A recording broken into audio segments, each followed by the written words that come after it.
బాబా ఎక్కడి నుంచి వచ్చారు? కర్నూలు సార్. సో మీరు కర్నూలు నుంచి వచ్చారు. మీరు పత్తికొండ నియోజకవర్గం. ఏ నియోజకవర్గం? పత్తికొండ నియోజకవర్గం. ఓకే. సో ఇప్పుడు ఎవరు అక్కడ అభ్యర్థి కింద ఎవరిని కేఈ శ్యాంబాబు. ఓకే. సో మరి ఎప్పటి నుంచి ఎదురు చూస్తా ఉన్నారు ఈ తరుణం కోసం? ఎన్నికలు కూడా ఎప్పుడు వస్తుందా అని ఎదురు చూశారు. రానే వచ్చింది. అభ్యర్థులను కూడా ఖరారు చేసేసారు. సో ఏంటి, ఎలా ఉండబోతుంది అనుకుంటున్నారు? మీద మార్పు స్పష్టంగా ఉంది సార్. మార్పు క్లియర్గా ఉంది. క్లియర్గా ఉందంట. మార్పు క్లియర్గా ఉంది. అంటే మరి ఆయన చూస్తే మళ్ళీ నేనే గెలుస్తా, మళ్ళీ నాకే 175 వస్తాయని చెప్పుకుంటా ఉన్నారు. అవన్నీ చెప్పడానికి మాత్రం పనికొస్తాయి కానీ జనం అయితే అంత లేదు, పంపించేస్తారు. ఎందుకని మార్పు కావాలనుకుంటున్నారు అసలు? మార్పు అభివృద్ధి ఎక్కడ ఉంది సార్? అభివృద్ధి ఎక్కడుంది? సో ఏంటి అభివృద్ధి అంటే? అభివృద్ధి పల్లెలలో పోతే ఎక్కడ తాగునీరు లేదు, ఏది లేదు. ఎక్కడ వేసినది అక్కడ అన్ని వ్యవస్థలు భారీగా దెబ్బతింది. ఊర్లలో అరాచకాలు అనేది పెరిగిపోయింది. అరాచకం కూడా పెరిగిపోయింది. సో మరి ఎన్ని రోజులు కేసులు పెట్టడం, లేదంటే తెలుగుదేశం, జనసేన, బీజేపీ అని లేకుండా ఎవరైనా ప్రశ్నిస్తే వాళ్ళ మీద కేసులు పెట్టడం లాంటివి జరిగింది. ఇక మీదట ఎలక్షన్ కూడా వచ్చేసింది కదా, ఇక్కడి నుంచి ఎలా ఉంటుంది అనుకుంటున్నారు? ఏం లేదు సార్, బాగా ప్రశాంతంగా ఉంటుంది. జనాలు అయితే క్లియర్ గా జగన్మోహన్ రెడ్డిని పాతాళానికి దొక్కడం ఖాయం. సార్ మేము కర్నూలు జిల్లా పత్తికొండ తాలూకా నుంచి వచ్చాం సార్. ఎవరు అక్కడ? మా minister deputy CM Kumar KE Shyam Kumar గారికి ఇచ్చారు పత్తికొండ టికెట్. భారీ మెజార్టీతో గెలిపించాలని కోరుకుంటున్నాం మేము. కాకపోతే ప్రజల్లో కూడా మార్పు వచ్చింది. ఖచ్చితంగా కేఈ శ్యామ్ గారిని గెలిపిస్తామని ఖచ్చితంగా చెప్తున్నాం. ప్రతి రైతు చెప్పడమే, పండించిన పంటకి గిట్టుబాటు ధర లేదు, ఈ రైతుకి ఏదన్నా రుణమాఫీ ఎట్లా చేస్తారంటే అది లేదు, రైతులకు ఏదైనా ఆదుకునే శక్తి ఉంది అంటే అది లేదు. ఈ ప్రభుత్వంలో ఒక సీసీ రోడ్డు లేదు, ఒక త్రాగునీరు లేదు, ఏది ఒక బోరింగ్ వేసుకొని నీళ్ళు కొట్టుకున్నామంటే ఒక పంపులో నీళ్ళు రావట్లేదని ఏమి చేయలేకపోయినారు. శూన్యం, వాళ్ళు చేసిన అభివృద్ధి శూన్యము. ఊర్లోకి వచ్చి ఓటు అడిగే హక్కు కూడా వాళ్ళకి లేదు. సో మీరు రాయలసీమ నుంచి వచ్చారు. ఇప్పుడు రాయలసీమ అంటే కాంగ్రెస్ తర్వాత వైఎస్ఆర్సీపీకి ఇప్పుడు కంచుకోటగా మారిపోయిందని చెప్తారు. ఇప్పుడు మరి ఆ కంచుకోటను బద్దలు కొడుతుంది అంటారా టీడీపీ ఉమ్మడి ప్రభుత్వం? పోయినసారి జగన్మోహన్ రెడ్డి ఎలా చిత్తుగా ఓడిచ్చారో మళ్ళీ అదే చిత్తుగా ఓడిపోతున్నాడు జగన్మోహన్ రెడ్డి. అది వాస్తవం, గ్యారెంటీగా.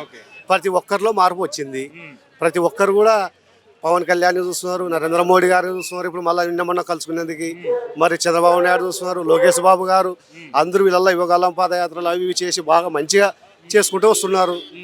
రేపు రాబోయే కాలంలో ఖచ్చితంగా గెలిచేది చంద్రబాబు నాయుడు ముఖ్యమంత్రి కావడం గ్యారెంటీ. సో మీ జిల్లాలో ఎన్ని సీట్లు వస్తాయి అనుకుంటున్నారు టీడీపీ ఉమ్మడి? మా జిల్లాలో మొత్తం 7 క్లీన్ షీప్ గా 7 వస్తాయి. 7 నియోజకవర్గాలు అంటే 7 గెలుస్తాం. రాయలసీమలోనే అంత వస్తాయి, ఇంకా మిగిలిన జిల్లాల్లో అయితే క్లీన్ షీప్ అయిపోతుంది. మా జిల్లా కాడికి మాకు బాగా తెలుసు కాబట్టి చెప్తున్నాం సార్. ఇది మాకు మిగతా జిల్లాలు ఏదంటే సరే శూన్యకి వచ్చినాము, సరే ఎక్కడన్నా కార్యక్రమం ఉందంటే వస్తాము, చూస్తాము, సంతోషిస్తాము. మాకు అది కలిగిస్తున్నారు వాళ్ళు. సార్ అభిమానం అంటే జరిగిన న్యాయాలు దండిగా ఉన్నాయి సార్. మాకు ఒక బడి చదివించిన పిల్లోనికి విద్యా దీవెన కింద డబ్బులు ఇస్తా ఉన్నారు. ఎక్కడ ఇచ్చినారు సార్? మరి ఎవరికి ఇచ్చినారు? నా కొడుకు చదివించిన, నా బిడ్డను చదివించిన, ఎవరికి ఇచ్చినారు సార్ డబ్బులు? పెళ్లి చేసినామన్నా పెళ్లి కానకి ఇస్తా ఉన్నాడు, అది కూడా లేదు. మరి ఎట్లా ఓట్లు వేస్తారు? వాళ్ళకి ఎట్లా నమ్ముతారు వాళ్ళ జనాలు? సో మరి ఇప్పుడు కర్నూలు అంటే రాజధాని చేస్తా అంటున్నారు జగన్మోహన్ రెడ్డి. మరి అయినా ఈసారి ఆయన చూసే పరిస్థితి లేదంటారు కర్నూలు వాసులు? ఆయన కర్నూలు రాజధాని చేయడు, 3 ముక్కలు ఆట ఆడుతున్నాడు. 3 రాజధానులు అంటున్నాడు, 3 ముక్కలు ఆట ఆడుతున్నాడు. అవన్నీ వచ్చేది కాదు, పోయేది కాదు. అమరావతి రాజధాని సంతోషంగా చేస్తా అన్నాడు. ఉమ్మడి రాజధాని ఒకటే చాలు, తల్లి ఒకటే, తండ్రి ఒకటే. అంతేగాని 3-4 పేర్లు చెప్పుకోవడం తప్పు, మహా తప్పు అది. అమరావతి ఉండాలంటారా? అమరావతి గ్యారెంటీగా అన్నారు, అప్పుడు కూడా చేసినారు అంతా. అమరావతి ఉండాలా మనకి. సరే ఏదో పెద్దోళ్ళం పట్టుకొని మళ్ళీ ఇప్పుడు పెద్ద ఆయన కలిసి చంద్రబాబు నాయుడు పోయి నరేంద్ర మోడీ గారిని కలిసినారు. ఆయన నుంచి ఏమన్నా మరి రేపు ప్రత్యేక హోదా వస్తే మన పిల్లల భవిష్యత్తు బాగుపడుతుంది, గ్యారెంటీగా రావచ్చు. పవన్ కళ్యాణ్ ఆయన కూడా బాగా ముందుకెళ్తున్నాడు, దూసుకొని వెళ్తున్నాడు. అలాగే వస్తే చాలా మన పిల్లల భవిష్యత్తు బాగుంటుందని కోరుకుంటున్నాం సార్ మేము. అన్న, స్వచ్ఛందంగా వాలంటరీగా మీరు ఈ సభకి వచ్చారు కదా, సో ఏంటి ఏర్పాట్లు అవి ఎలా జరుగుతూ ఉన్నాయి? ఎంతమంది ఎస్టిమేషన్ ఏంటి?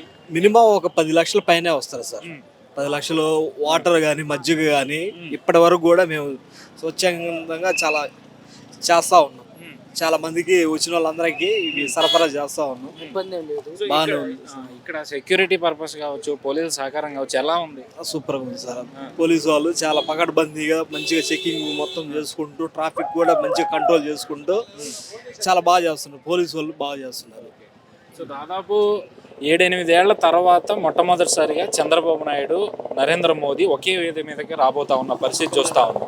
సో పవన్ కళ్యాణ్ గారు అంటే గత 2-3 సభల నుంచి చంద్రబాబుతో కలిసి ప్రయాణం చేస్తూ ఉన్నారు కాబట్టి మొదటిసారిగా మోదీ గారు ఈరోజు సభలో ఆయనతో పాటు కలిసి ప్రసంగించబోతా ఉన్నారు. ఎట్లా చూస్తూ ఉన్నారు? ఒక తెలుగుదేశం అభిమానిగా కావచ్చు, లేదంటే బీజేపీ అభిమాని కావచ్చు, జనసేన అభిమాని కావచ్చు, ఈ ఉమ్మడి పార్టీల అభిమానిగా దీన్ని ఎట్లా చూస్తూ ఉన్నారు? ఈ రోజున ఈ రాష్ట్ర ప్రజలు మొత్తం కూడా ఈ ముగ్గురు యొక్క 3 పార్టీల యొక్క ఉమ్మడి పొద్దు ముగ్గురు కలయికలో ఇది ఒక భారీ బహిరంగ సభ. ఈ యొక్క బహిరంగ సభను ఈ ముగ్గురు కలయికను కూడా చూడటానికి రాష్ట్రం మొత్తం నుంచి చాలా జిల్లాల ప్రాంతాల నుంచి కూడా మారుమూల గ్రామాల నుంచి కూడా చాలా ఆసక్తిగా ఉన్నారు. వాస్తవంగా మేము రాత్రే వచ్చినాం. ఆ యొక్క మంచి అద్భుతమైనటువంటి స్టేజ్ పంచుకుందాం అనేసి కూడా రాత్రే వచ్చేసి ఆర్గనైజింగ్ చేస్తూ ఉన్నాం. మాకు అది ఒక అవకాశం, అటువంటి అవకాశం వచ్చినందుకు మేము చాలా సంతోషపడుతున్నాం. అట్లానే ఈ ముగ్గురు కలయిక కూడా మళ్ళీ ఈసారి మోడీ గారు ఆయన గెలుస్తారు.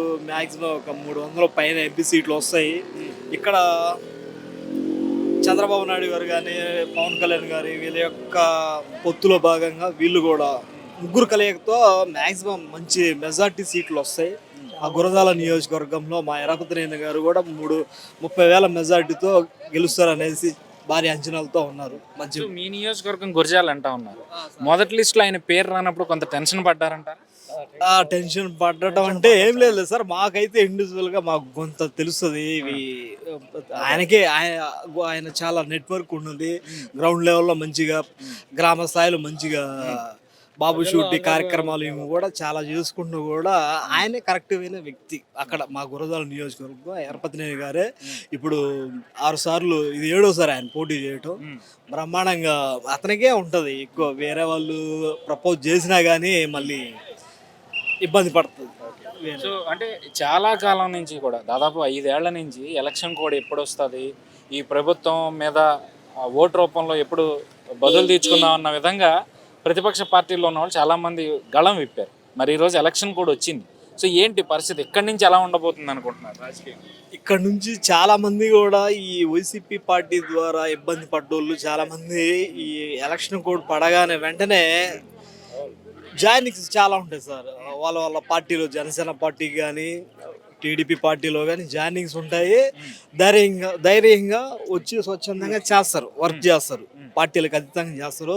ఇప్పటి వరకు ఏంటంటే ఏదన్నా పార్టీలో చేరాలన్నా, పార్టీ అమ్మడి తిరగాలి చేయాలన్నా కానీ వాళ్ళు లోకల్ గల్లీ లీడర్స్గా ఉన్నటువంటి చాలా మంది వీళ్ళని భయప్రాంతులు చేయటం, మీకు ఏదన్నా పథకాలు ఏమైనా ఉంటే తీసేస్తాము అది అనేసి బెదిరించటం, తర్వాత వాళ్ళని చాలా వరకు అనేక విధాలుగా ఇబ్బంది పెట్టే సందర్భాలు చాలా ఉన్నాయి ప్రజల్ని. ఈ యొక్క వైసీపీ ప్రభుత్వంలో ఎలక్షన్ కోడ్ పడితే స్వచ్ఛందంగా చాలా మంది బయటకు వస్తారని నా అభిప్రాయం, నా ఆలోచన. మార్పు అనేది ఖచ్చితంగా కనిపిస్తుంది అంట.